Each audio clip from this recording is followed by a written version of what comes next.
Hello and welcome to Season 2 of Music Rewind, a podcast where we look to tell the stories behind our favorite albums. I'm your host, Steve Epley, and in each episode I will invite a guest on to tell us about their favorite music album, how they discovered it, and what makes it special to them. Musicians, podcasters, audio engineers, or anyone with a passion for creating quality audio content needs the right equipment to make it happen. Look no further than Zounds. Zounds is the perfect place to get everything you need at a good price, delivered right to your home. Guitars, keyboards, microphones, amps, anything you need, Zounds has it. Please use the link in the show notes for the best music equipment sales online. Today I have the honor of speaking with a fellow podcaster, Bruce Carlson. Bruce is the host of the podcast My History Can Beat Up Your Politics, a show that looks at history and applies it to current events, how past events can repeat in different contexts, and how lessons learned or unlearned impact us today. Today's a special treat for me because Bruce's show is one that I've listened to and enjoyed for many years, and he has been an unknown podcast mentor to me. Welcome, Bruce, and thank you for being on the show. Well, thanks. It's great to be on. Appreciate it, and good luck with this podcast. Thank you. And for those that haven't found Bruce's, please check that one out. I highly, highly recommend it. All right, Bruce, let's jump right into this. What album would you like to bring to the table, and why is it special to you? Sure. It's Bruce Springsteen's Nebraska.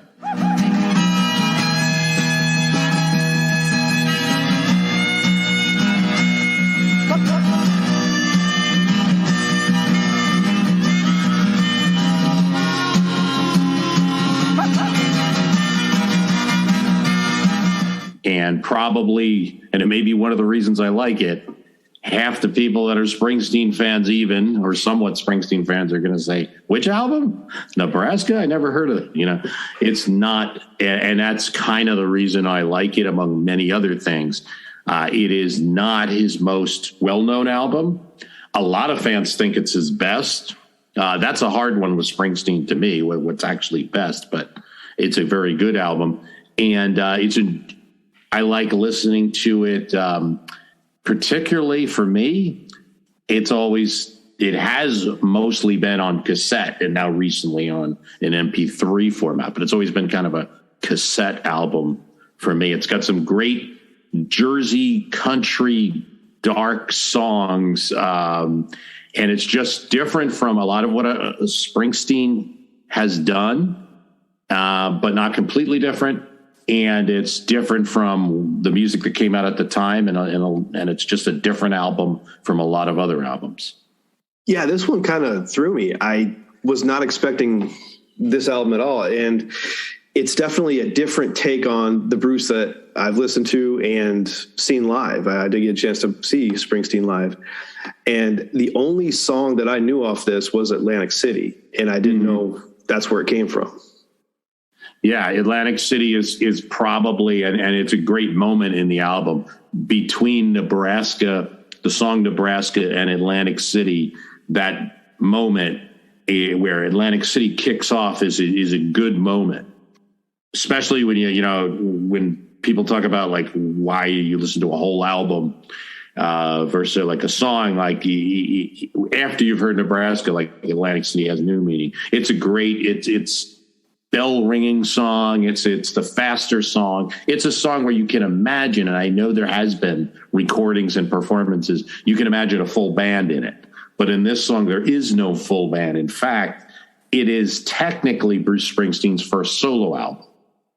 Yeah, there's no E Street Band on this at all. No E Street Bands, no Clarence, no saxophone. And of course that could be considered a negative because Clarence is great. That's true, yeah. Bruce's kind of secret Motown or Asbury soul side of him really brings a lot to his music. And in this way, it's shared with like Darkness and the Edge of Town album. Like there is none of that. It is very plain.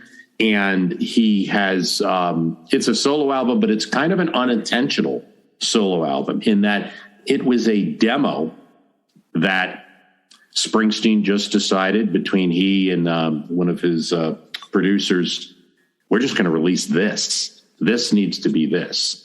And this demo tape that I'm holding in my pocket, and literally this is the whole story of Nebraska that just makes it even more interesting the more you learn about it. Like, you listen to the album, and then if you learn the story behind the album, there's even more interest, particularly if one is a Springsteen fan, that he had this demo tape in his pocket for weeks, just did not follow any of the recording procedures, recorded it on a small portable recorder, and then treated this tape horribly. But in that process, it kind of added to the rawness of the sound. And that's when they decided that it was just supposed to be a demo and the E Street Band was going to record it. And they decided to release it as it is. So he didn't re-record what was on the demo just solo? Is it just they took that demo as is? That's right. In fact, the sound quality, it gives it this almost unintended, but I think in the end, Springsteen decided to, after listening to this older, kind of worn out tape, that it gives it this kind of dark, I describe it as desaturated, just like the album covers, just this hard to see road with a car windshield. Just this kind of like, to say dark, it's beyond dark. It's the darkest, and the lyrics are dark, and the stories are sometimes horrific. The first song right out of the gate celebrates a mass murderer. Of course, that mass murderer had already been celebrated in the movie, is in quotes celebrated in the movie Badlands, which Springsteen was a big movie watcher, and he's always trying to create a movie type sound with his albums. So no surprise he picked up on that. But it is a dark story, that sound, the way the demo tape plays gives us this kind of fuzzy sound, this kind of like haunting sound. There's definitely, he did use had just been invented at the time. And this album is recorded in 1982. And it had just been invented where they had a portable recorder that wasn't a reel-to-reel, that wasn't a special type of tape. It was a regular standard cassette tape. And that's what he used. When they go to cut the record later, the record company nearly could not release this as a vinyl album, because to do that, you have to actually cut into the vinyl, the master record. And all they had was this cassette tape, and the sound, the resolution is so low that they were having trouble cutting into the record. Huh. And only, I believe they found some older system in the basement or something that was able to do the recording, because otherwise this was almost released as a cassette tape only. Now for me, that's the way I listen to it most of the time, either in a car or on a cassette Walkman anyway. Now you're from Jersey, right? I am from Jersey, yes. So you were raised on Bruce Springsteen since his beginning, I assume.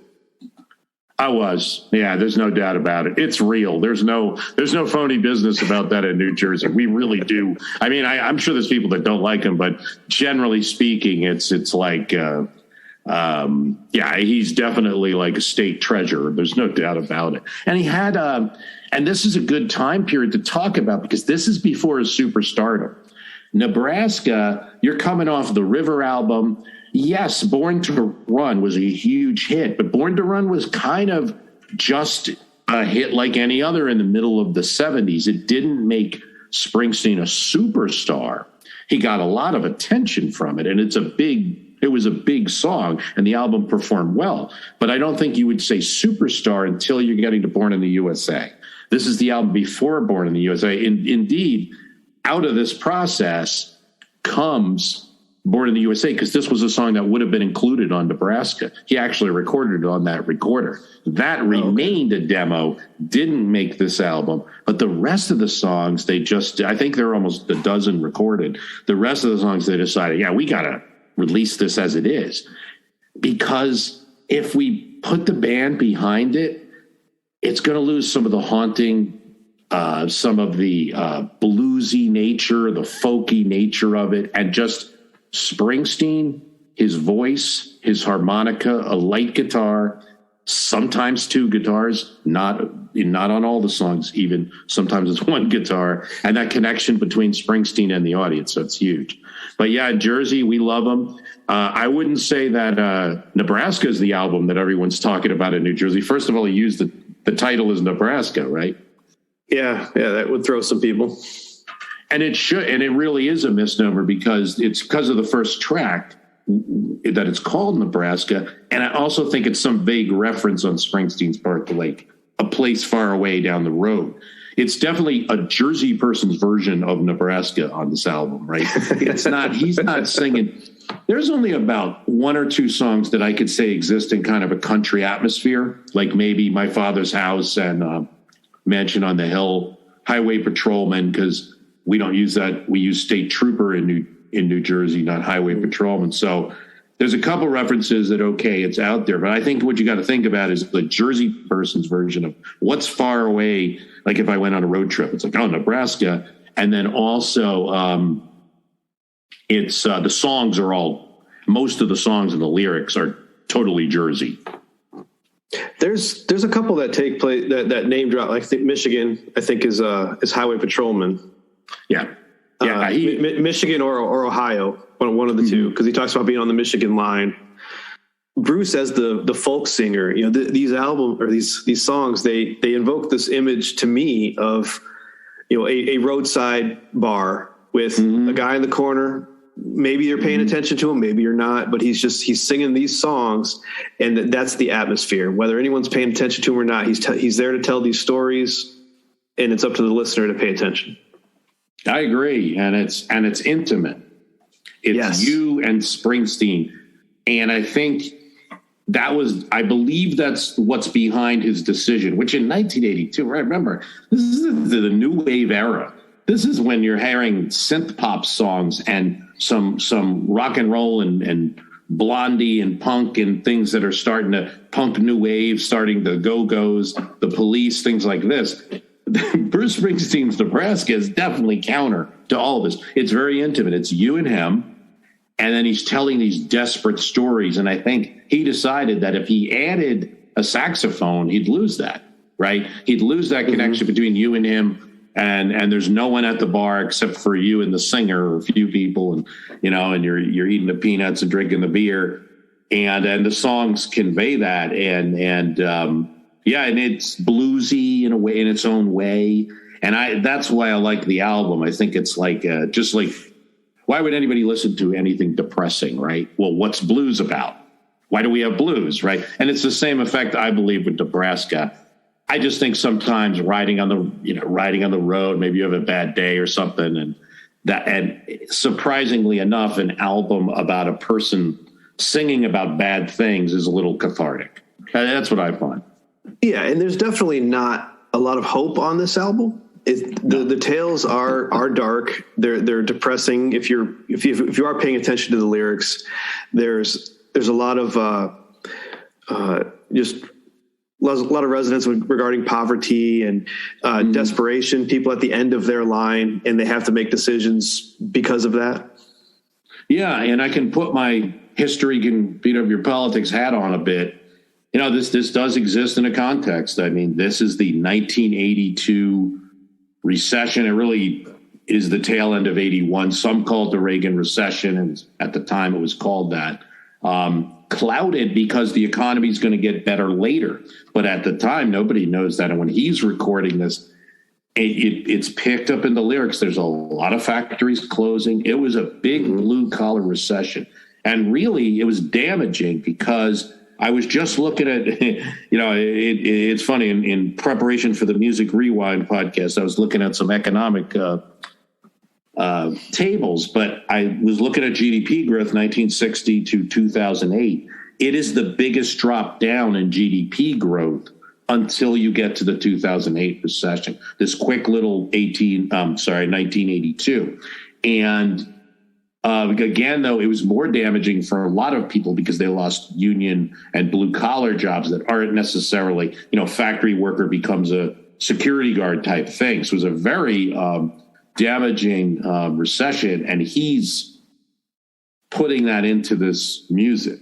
It's it's very dark. So the people that he might have sang about in the 70s, like if he's singing about factory workers in Darkness on the Edge of Town, already a kind of dark album. Now I think it goes from dark to desperate between that, like Born to Run. Born to Run, it's kind of like, let's escape, let's have fun, let's hit the road. Darkness on the Edge of Town is kind of like, okay, I'm going to talk a little bit about the working life and its bad sides and things, but they're working. By the time you get to Nebraska, it's like you got a guy, the auto plant, shuts down. If you're looking at the Johnny 99 song, auto plant shuts down. So he turns into a life of crime and then ends up being on Murderer's Row. So I think it is in a context. He didn't want that colored version of America that was happening in the 80s. In fact, one of the ironies is he writes Born to Run. They released it in 1984 as an album, much more dressed up than this album. That gets used by the Reagan campaign and other people. It's definitely like used as a pro-American song. And Springsteen looks at it like they are not listening to my lyrics. This is a guy about a distraught, Vietnam vet.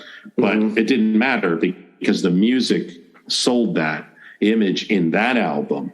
This album wouldn't perform that function. So he is being political, as Springsteen is known to do and really has been his entire career. He is being a little political in 1982, just playing against that type.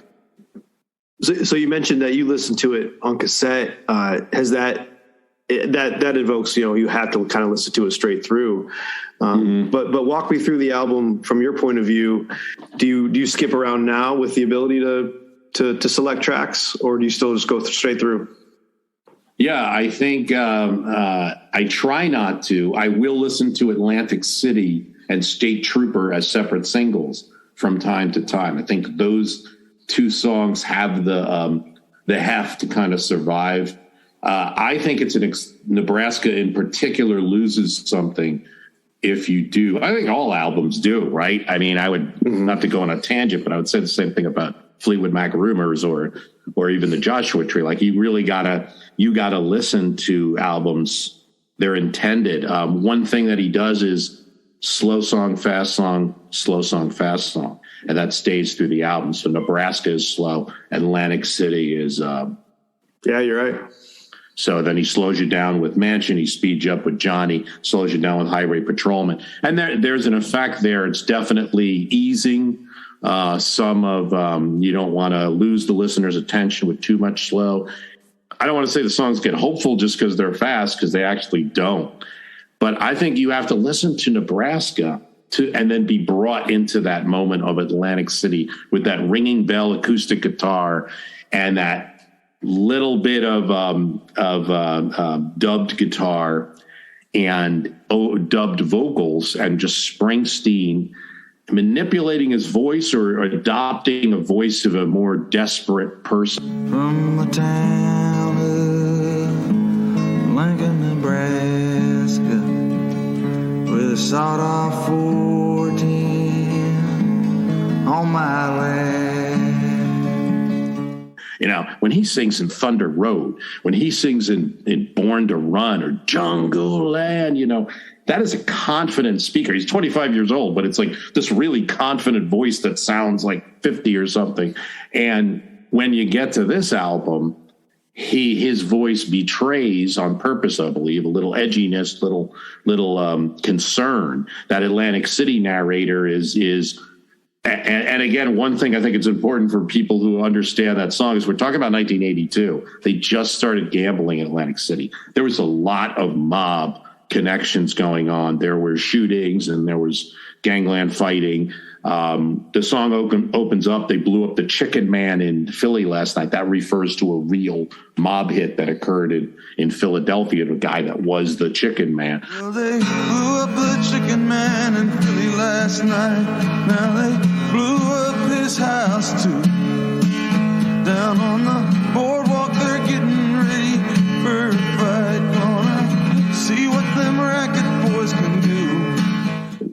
The construction contracts with the new casinos in Atlantic City caused a huge increase in mob violence and in mob taking over of Atlantic City.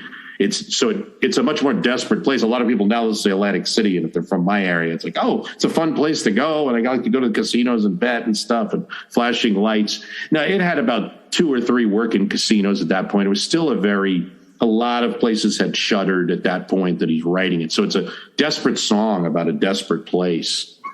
Well, and a desperate man as well, because the story is that the guy singing that song ends up working for the mafia. The way I listen to it, as that's his only choice to make any money. And there's a great, I can't ever get away from history and politics, but there's a great, right at the time this album's coming out. So Atlantic City gets this mayor. This guy, he came from nowhere. He was nowhere in the polls. And all of a sudden, within a month or so, he becomes the mayor of Atlantic City. He skyrockets and wins the election. Of course, he's got mob. Sounds legit. Yeah. Yeah. Of course, he's got mob. So he lets the mob do whatever they want. They pretty quickly put him in jail. Probably by the time he's already being arrested, and many Atlantic City mayors will go to jail. It's a tale that happens there.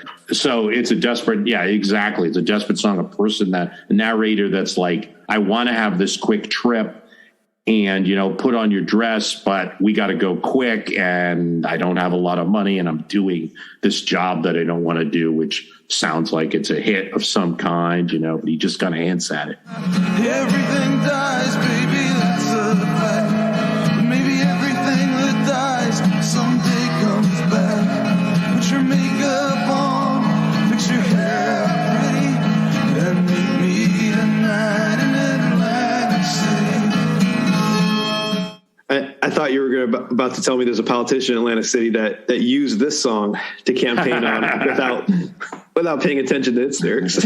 No, I mean, Bruce did try to do an MTV video. There again, totally playing against the times. Springsteen releases a video. It's all black and white, and it's got pictures of Atlantic City, which at the time wouldn't have very much going on there. It's pretty much like empty, shuttered hotels on the beach. And that's what he uses for his video. Totally, up against like Aha and other bands that are doing these bright and very fast moving music synth videos, and so I find that funny. But yeah, no, it's desperation is a key theme of this. Like I see that in Johnny 99. Well, yeah, it's clear, going with the sentence on the crime. Prison for 98 in a year, we'll call it even Johnny 99.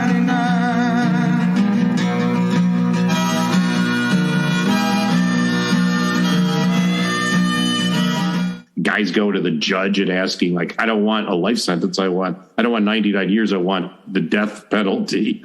Highway patrolman, where there's a desperate story that the highway patrolman who is, obviously enforcing the law. Yeah, that's the one with his brother, right? I always done an honest job, as honest as I could. I got a brother named Frankie, and Frankie ain't no good. Yeah, he has to free his brother and then let his brother run away.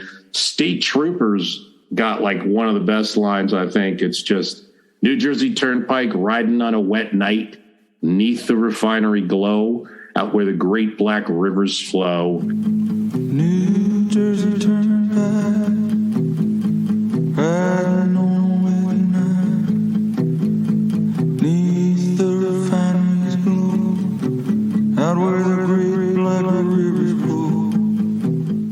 This whole album, and a lot of Springsteen, but particularly this album, if you grew up in Jersey and you're riding around in your car at night, I don't want to say, I know there's got to be other states that are similar, so I don't want to be like so Jersey-centric like that. But there's something about Jersey because it's always, and even at this time, been densely populated. So while you might get industrial in a lot of states, it's packed, and there's a lot of lights and things like that. The refinery between, near Newark Airport, how far is something that a lot of visitors see, this huge glow that lights up the turnpike. The Black Rivers, I don't know, the rivers are not they're in places where factories are or were at the time recording, and they're not great water quality, let's just say. But then he says, license registration, I ain't got none, but I got a clear conscience about the things that I've done.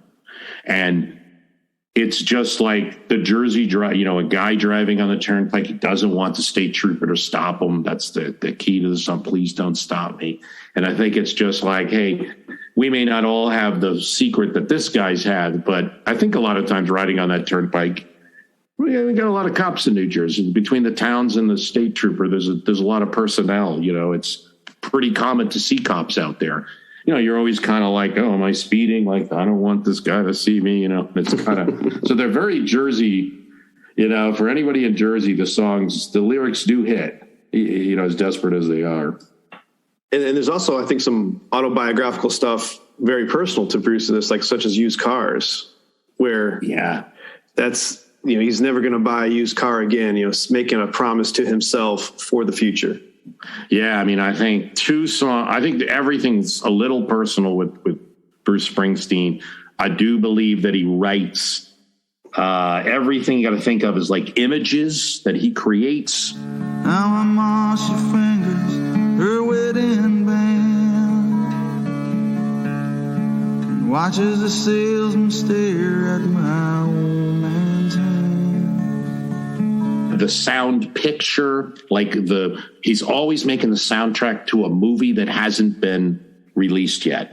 In the case of Nebraska, it was a movie, and he rewrote the words and rewrote the music to it, and rewrote the story in his own images. It's rarely deep. It's not like you're going to have to pull out, and I don't want to get the wrong impression. Like, it's very smart lyrics. It's very it's very clever.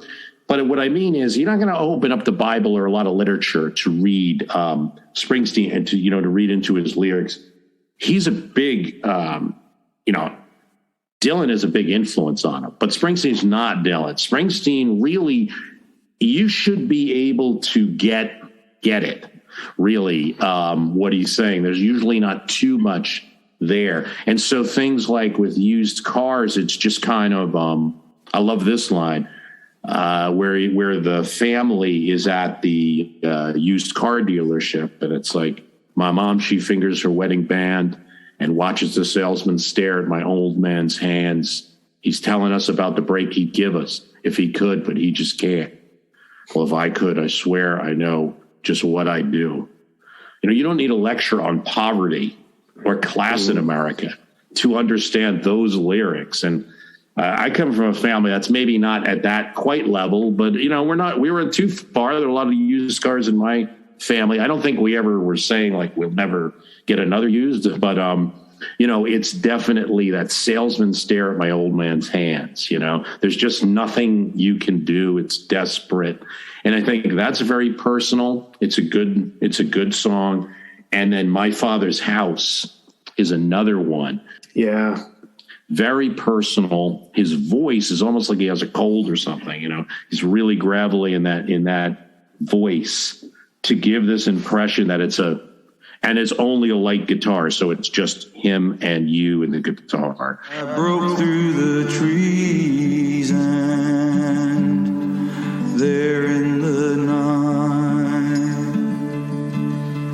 my father's house stood shining hard and bright. I think, he's talking about his father's house in the distance in a dream. And that was one where when I first was listening to the album, I might, you had asked earlier, like about cassette tape listening. And I did fast forward sometimes. I mean, there wasn't always you don't have to do the straight. You can fast forward. You can flip the cassette to the other side, with the cassette Walkman.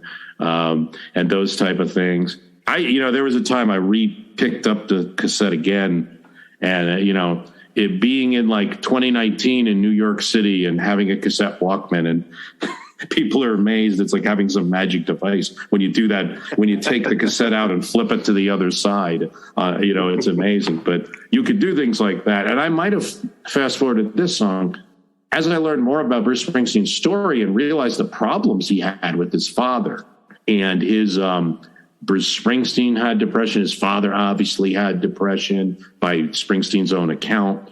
Springsteen's father was just a person. It wasn't like that. As far as I know, they like hit him or anything like that. It's just he was a guy that would make a negative comment every time. He was drinking like, a 6-pack of beer in a day in the house. Mm-hmm. Springsteen coming and go, oh, you got that guitar again. It's just a very negative influence in his life. Never happy, never satisfied. Springsteen becomes famous, ends up setting them up, I think, in California, him and the father, him and the mother. There's no thank you. There's just nothing from the father. It's like finally towards the end of his father's life. At this point, Springsteen is Born to Run's been put out. Springsteen's a superstar. The father said something to the effect like, yeah, I guess you did pretty well for yourself. And I didn't really do that much for you. I mean, and that struggle with you just not getting anything back. And that gave me a new appreciation for my father's house, what's in there. Because otherwise you might think it's Dylan-esque. Maybe it's deeply symbolic and there's maybe some biblical. It could be some biblical, a little bit of that there. But it really, I think, is his personal story. No, I think it's a good comparison as far as at least an influence from Dylan. But Dylan always had 2-3 meanings of subtext with his words and his different types of poetry, whereas this is definitely feels more raw and just he's putting it all out there on the surface. I think Springsteen gives you pictures, he gives you pictures, gives you images. That Open All Night is a goodie there. It's like, that would have been one of them when I first started listening. It's like, okay, let me fast forward to State Trooper. That's the song I like. But eventually you start appreciating albums as albums, and that Open All Night, that lick in the beginning, it's the only one with an electric guitar. That is an electric guitar.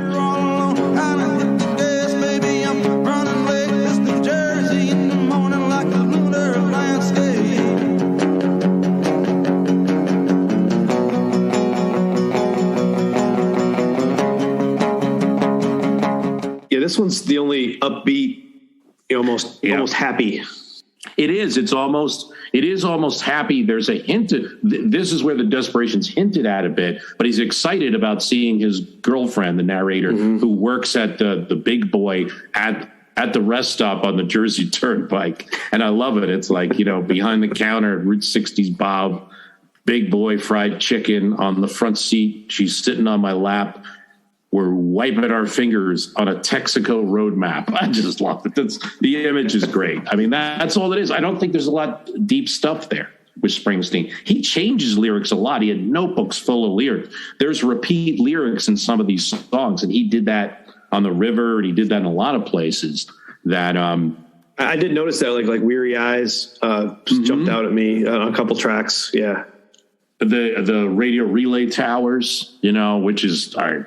Who drives in New Jersey doesn't see radio relay towers all around, little red lights blinking at the top of them and stuff. And he's got that in a couple of songs. And I don't think that's where I really, and I could be wrong, but some things I've heard him say, and what he's important to him is this kind of sound picture, like this, making a movie out of the album in your head.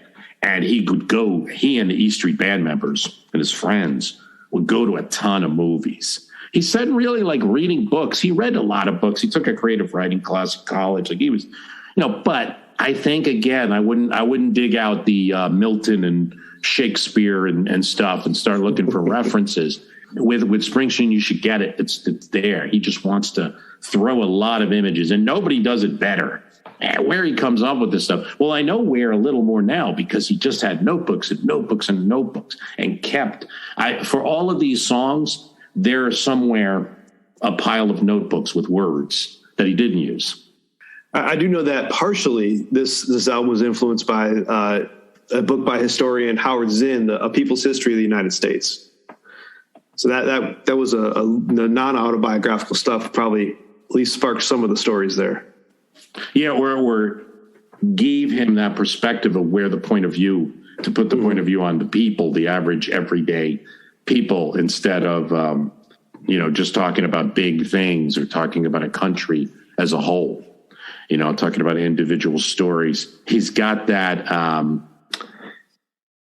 one at the end, The Reason to Believe, which I think is, again, when you look at the way the album goes, and it's kind of like Nebraska just puts you that harmonica kind of puts you in a kind of good mood. And if you didn't know what the lyrics were about, Nebraska would put you in this great mood.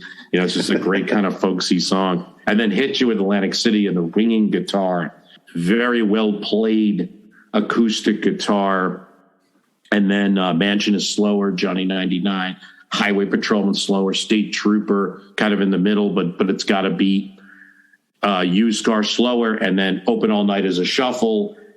Yeah, My Father's House is a Pregio folk song, and then you get to Reason and Believe. And it's just that little whiff of the harmonica, and a little. We're getting back into a shuffle again with the harmonica, and that everybody has a reason to believe. It's still the lyrics are depressing, but at the end everybody's got a reason to believe, and it's a great ending for all of the bad stuff that has happened in the album. Where can this baby be? Still at the end of every hard-earned day, people find some reason to believe.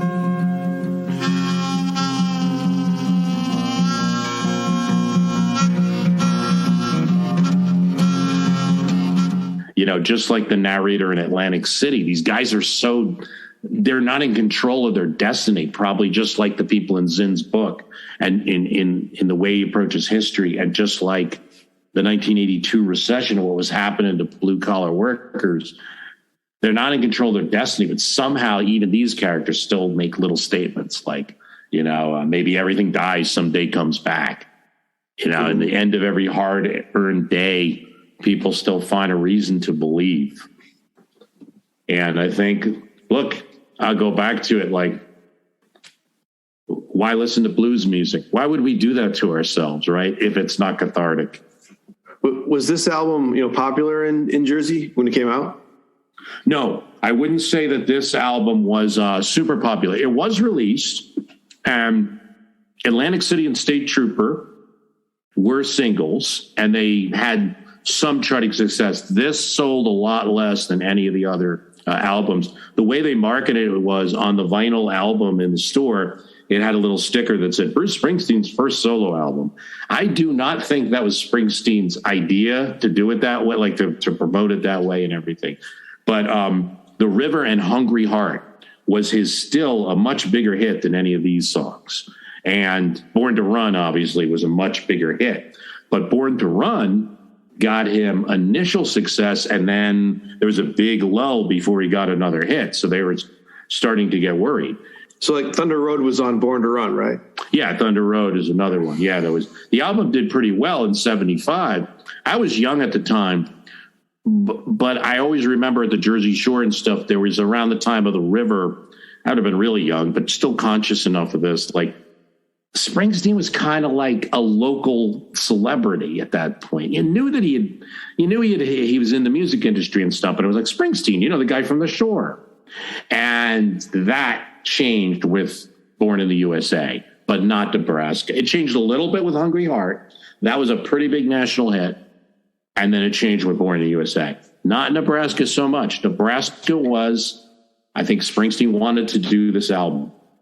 Well, I was curious because I mean, if you've got, say Thunder Road and Rosalita and those fast, almost bar tracks or on the Jersey Shore, you could picture those playing anywhere you went. Whereas this one's not really one you can put on in the background while people are having fun. It's not that type of album. Yeah, no, it's just Atlantic City, the song that got a little airplay, and they pretty quickly wanted, in fact, so Nebraska in a way begets Born in the USA. Because now the record company's like, Bruce, come on here. We let you do your thing. Now help us out.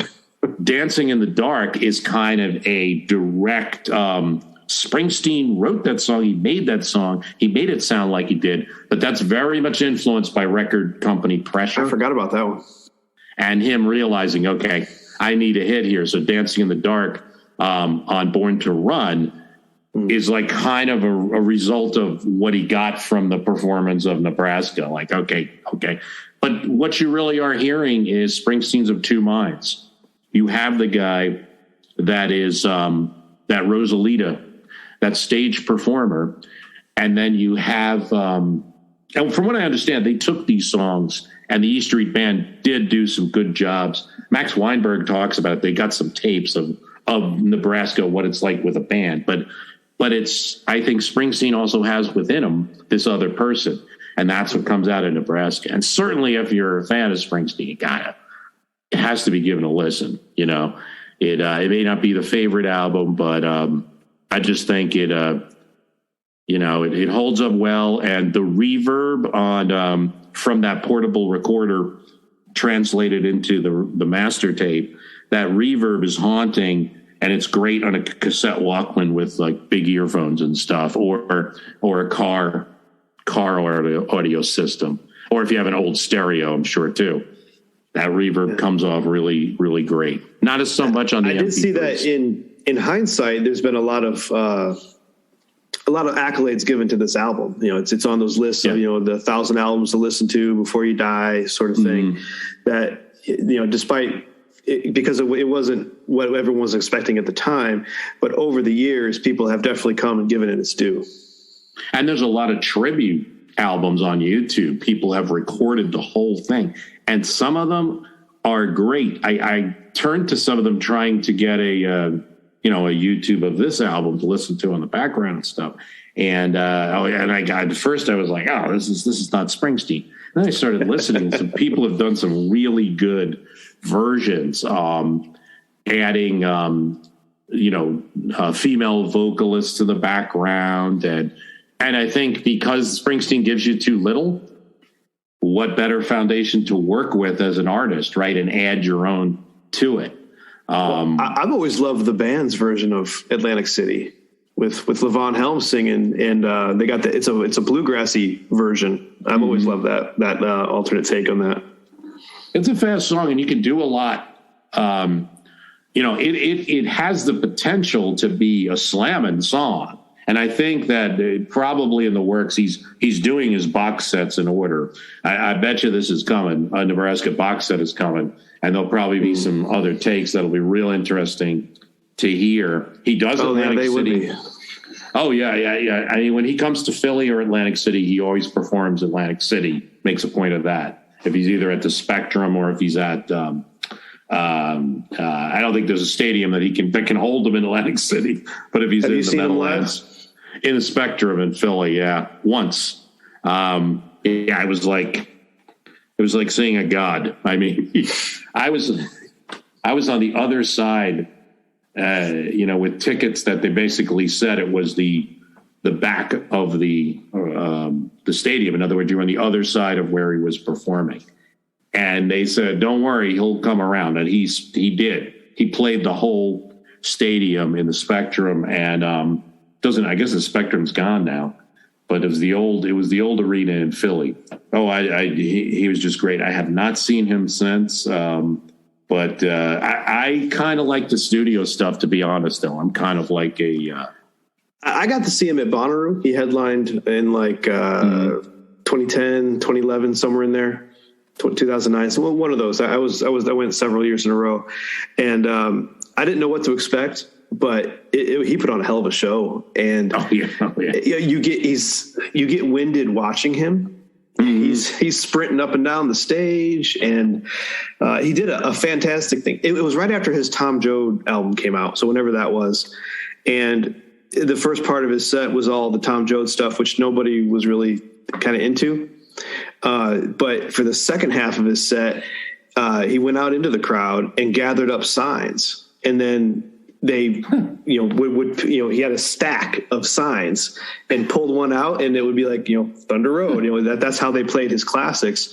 And a great moment though, one of them was, Santa Claus is Coming to Town. And this is June in the middle of, Tennessee. So it was hot. It was like 90 degrees still at 10 o'clock at night. And so he starts yelling at the crowd, it's too damn hot for Christmas. And as he's chastising the crowd, the piano starts in on the beginning of their version of that. It was great. It was really awesome. It was really a lot of fun to see him up there. Yeah, I mean, I do remember him saying something like, somebody next to us was asking, like, This was in '92, I think, when I saw him. And somebody next to him was asking like us, what's the opening band? And ain't no opening band for Bruce. And then, he played for 2 hours, and that's when he comes over and says, you guys feel like listening to a few more songs? I feel like playing a little bit longer. Okay. Played for like another 2 hours. Incredible guy. I think like he's unique, and what's the best way to say it? It's like he sings songs. Right now, you take it back to politics and history, where there's so much talk about, the Rust Belt, manufacturing jobs. We got to respect people with all the, you don't have to tell that to Springsteen. He has been singing these songs since the 70s. And some of it's based on his father's experience and his life growing up in Freehold, pretty like working class town and stuff. But he sings songs about people that others don't. And I mean, there's no album more of that than Nebraska.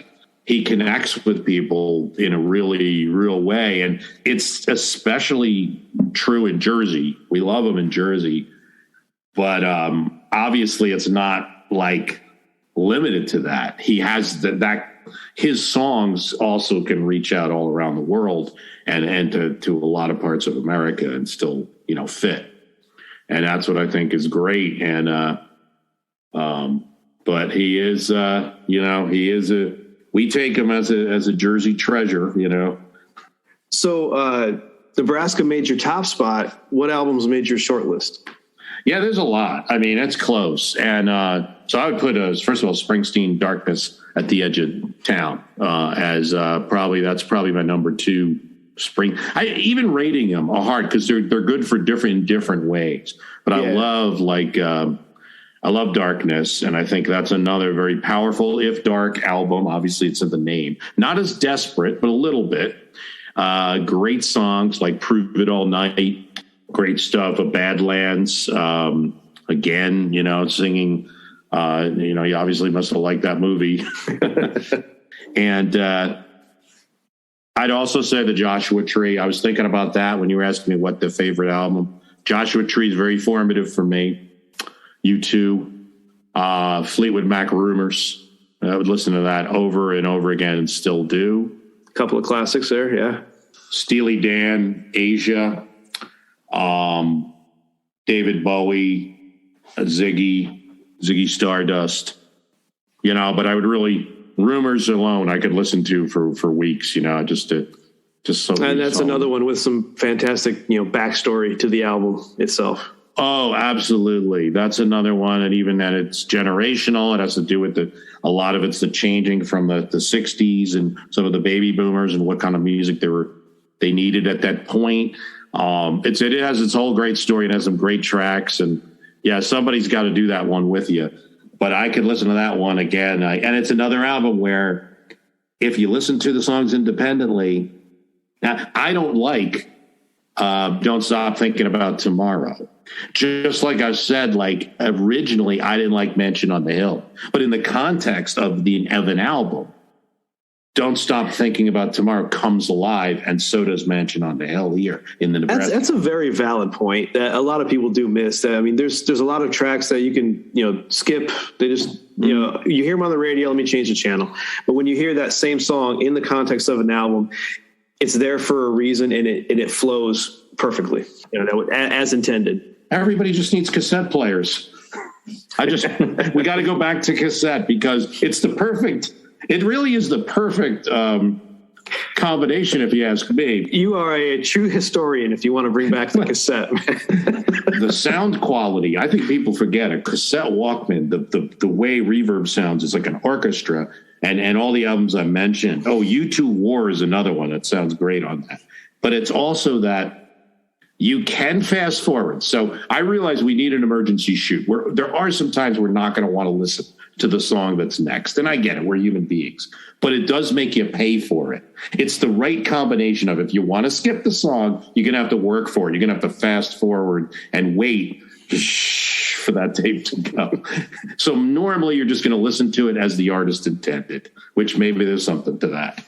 If I think back, the first kind of cassette rock album that I got my hands on that I kind of listened to front and back over and over again was Full Moon Fever from Tom Petty. Dad, if you're listening, I'm sorry if that particular cassette, disappeared from your collection to never be seen again.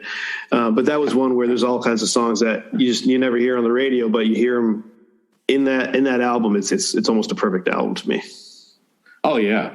And that's now, do I have that right? Is that the one with Free Fallin'? Mm-hmm. Okay. Yeah. Oh wow. That would be a great one. I think anything with a ringing is great for that earphone sound.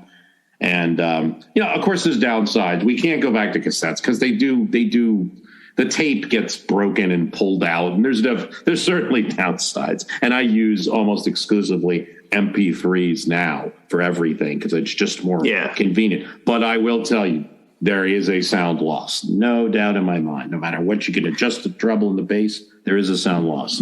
And you take an album like Abbey Road. I mean, if you listen to it on vinyl, you get a different experience. You listen to it on CD or MP3, you get a different experience. It's completely, for some reason, some albums, and Abbey Road always pops into my head first, it's just completely different. Is the best way I could say it. Mm-hmm.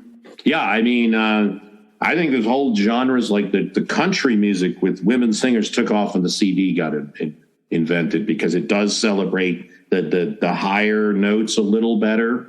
Where the records have kind of a warm sound, a little bit of a generalization, but sort of true. No doubt music will sound differently for instance, now I've never heard Nebraska on an album and I wasn't listening to this album in 1982. I was listening to this album in anywhere from 91 to 2005 to 2022. That's when I was listening. So I actually haven't heard it, I believe, on an album. It's always been either MP3 or cassette. But I'm sure it has a different quality. Well, just so you know, my cousin wants to bring the 8-track back. So he'll die on that hill. Hey, I had one of those a long, long time ago, but it was definitely an eBay purchase. It wasn't in my lifetime kind of. I wasn't around for the height of that. Similar to cassette tape in terms of like quality, but also they're getting all beat up. So you lose if you're buying 8 tracks off eBay, then you're losing that. And then the only advantage is the lower integrity. Yeah. You never have to turn it off. You never have to skip or do anything. It just keeps repeating. It's kind of like a CD in that way. It'll play forever. Yeah. That's true. I mean, so Springsteen is an 8-track artist. He's an artist that would have intersected a lot of his albums. This one probably was released probably at that time. They were just probably at the end, but definitely Born to Run, The River, were 8 tracks releases too. You were at the time we had to release all those versions. Yeah, I got to know you. This is technically the 6th studio album from Bruce. Whether it's band or solo, either or. Like they said, it was his first solo album, but still the 6th studio album. So he had several before this one. Yeah, and River was 2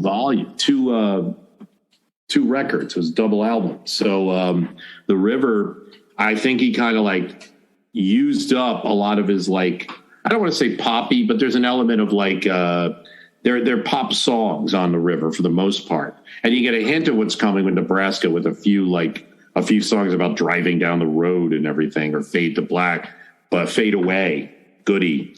Fade Away could have made it on Nebraska, but I think that also informed his approach. I've done so much of this type of music, and it's time for me to do, as an artist, I think the good ones are always pushing themselves. And I heard the guy, the producer from the record company, I think Bruce was successful enough that they didn't resist Nebraska. They didn't resist his weirdo attempt to make the demo album make it the album. They were in a mode of, this guy's been relatively successful. He's growing. Let's make the artist happy. Yeah, he had some clout there to make that happen. Yeah, he did have some clout. I mean, he had been successful enough with his contracts, and Born to Run had been a huge hit. And it was I think artists have to push themselves. Dylan is constantly reinventing himself, doing new things. And if an artist, if he were just to make Rosalita type or even Born to Run type songs. Look, I love Born to Run as an album, but there is something about Born to Run that's a little bit hyperdrive, a little bit, every song is like he was on purpose. That's what he was trying. That album, by the way, is a night in Asbury Park, New Jersey. All the songs is a night, various stories of a night in Asbury. There's going to be a lot of cars and engines and revving. If he did that and constantly kept doing that, if you two kept doing Jingle Jangle and didn't like switch to Achtung Baby and that type of stuff, these artists would never, if they didn't if they don't make changes, they wither away and they don't become great artists. And I think Nebraska, you see something that's very unique, maybe not even commercially successful, but it shows a change it shows him working some things out that are going to come out in Born in the USA. You might see it reflected a little bit in Tom Joad, like that type of approach. He eventually had that I think it might have won an Oscar, the song from Philadelphia, the movie, Streets of Philadelphia. Streets of Philadelphia. I love that song. That's a great one. Yeah, that's kind of on brand with this album. Really, the slower voice, would have fit right in Nebraska. Yeah. Ain't no angel gonna greet me. You and I, my friend. My clothes don't fit me no more. Walk 1,000 miles just to shed my skin. I mean, that would have fit right in Nebraska. It's a great song. That's the thing. He can rock you, but behind that, I guess that's the best way to think about it, that people should understand that behind that rocker with a huge band playing for 4 hours and screaming into the microphone, there's a guy, there's an artist with a voice, and you hear it in a lot of songs. I mean, you hear it in Darkness on the Edge of Town, but you hear it really raw in Nebraska. Not every artist, allows you to see that, I guess, is a good way to. Yeah, raw is really the best way to describe it. I mean, he's putting it out there, from the first woo, I don't know which track you really first hear that on, but he has several on there where he's with the echo on the end. Woo-hoo. His yodeling. I mean, hey, that's a little bit of Hank Williams, a lot of other artists, little influence on him. He had that. Probably some of his father's music. He yodels. He can do it and that's the great thing. Anybody who tries, I play a little guitar from time to time, but I can't. We can maybe sing some songs. We can't yodel like him. We can't do that part of it. That's a classic Springsteen, and it adds an element of that desperation in and it's country. It's country without going Nashville. It's a Jersey kind of country. It's a folk kind of music that is the essence of the original country was to be regular people making music, and that's what he does on this album. Well, before we wrap this up, please tell our listeners what you are working on, where they can find you, and anything you'd like to pitch. Sure, thanks. My podcast is My History Can Beat Up Your Politics. We're over there at www.myhistorycanbeatupyourpolitics.com. It's a politics with a funny name, but it basically, we don't beat up anyone, but we do try to beat up perceptions of current politics by applying historical context. What happened in the past that could inform things today. And honestly, that's what I spend most of my time doing. So if people want to see what I'm working on, I mean, we do a cast almost weekly now, and it's great fun. And I appreciate you being a listener. I really appreciate you having me on too. I can't speak highly enough about that podcast. You'll learn a lot. It's really some fascinating stuff, and the extra work you do on the research really comes out. It's a very well done podcast. Oh, thank you much. I mean, I learned doing it. So if there was one listener, I would still learn a lot. It's kind of my Nebraska. There you go. That's a good way to look at it. Well, Bruce, I'd like to thank you for your time today. It was a pleasure to sit and talk with you about Springsteen's Nebraska. Thanks for having me on. Really appreciate it. Good luck with this cast. I hope it's going to be right up there pretty soon. Music is popular. Thank you for listening to Music Rewind, a podcast from the Sidereal Media Group. As I always say, listen to the full album. Until next time.